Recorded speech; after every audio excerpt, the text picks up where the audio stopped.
এই যে বিলের এখন খাবার দিতেছে, এই যে মাংস ও এখন খাইব। বিলেটা খুব ভদ্র এবং কি ভালো।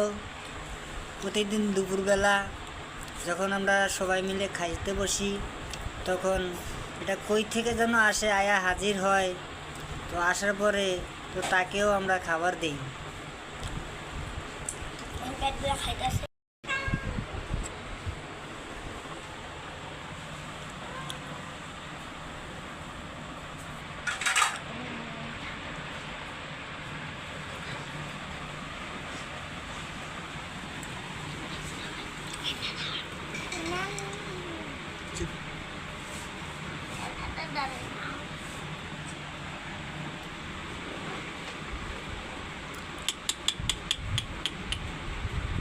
এই যে